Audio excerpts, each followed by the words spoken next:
This is how to do an oil change on a 2015 Prius. So first what we gotta do is, you're gonna need a tool. You're gonna need this tool. You don't really need it, but it makes life a lot easier. First thing you do is you pull this one out and you pull this one out, and there must be one more over here. This guy. Ooh. Hopefully we didn't break him.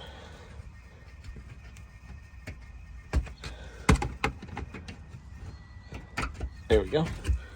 1, 2, 3. Okay, so here's what we need. We need something to open this. I'm guessing a 13 millimeter, and we need the tool for that. So that's what I gotta get, and a pan to drip the oil into. I'm gonna put on some gloves. It's always good to take your cap off.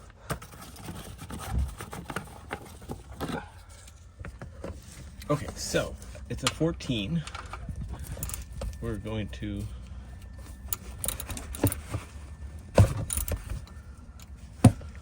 loosen that.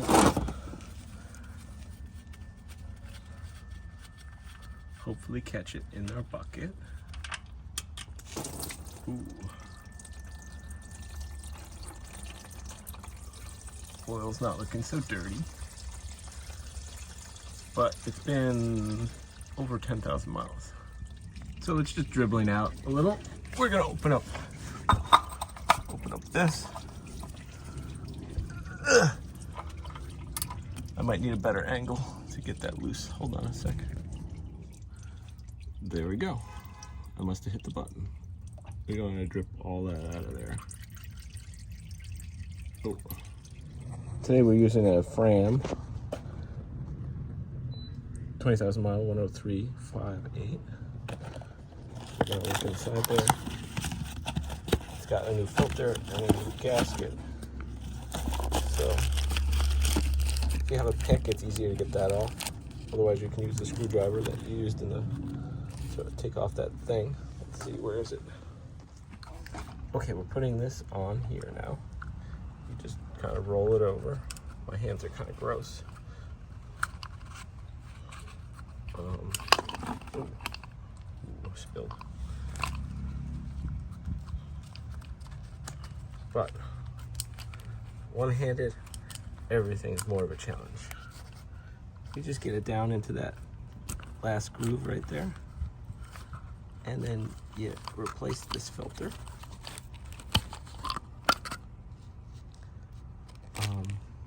With this filter. Now, I don't think that there's any flow rules. I put the stuff on top like that. Like that, and then it's ready to go back in. Okay, next you tighten it up snug, which is why I use this small handled one. You just really got to get it to close. You don't want to tighten it. And then you remove your tool, which sometimes doesn't come off very easily. You gotta go back and forth with it. The tool. There we go. So that's on. Now we're almost done dripping. We're dripping enough. So let's put this back in the hole. Then we're gonna use 5 quarts. And it will be like new. I'm gonna tighten that up right now with the 14. Again, you don't want to tighten this too much, because if you tighten it too much, you strip it. So you want to just go snug. There we go. You always want to wipe all of the drips down so that you know whether there's a leak or not. So everything looks shiny and nice again. You just want to make sure that you've push down all 3 of these so that they're stuck in their place, and then you're good. We just got to add the oil. So you got to have really good aim to get that in. If you do the bottle on the side like this, it doesn't get the air bubbles. So if you're steady and can hold it for a minute, I seem to be doing pretty good so far. I'll show you my mess when I'm done if I make one. Or you could use a funnel.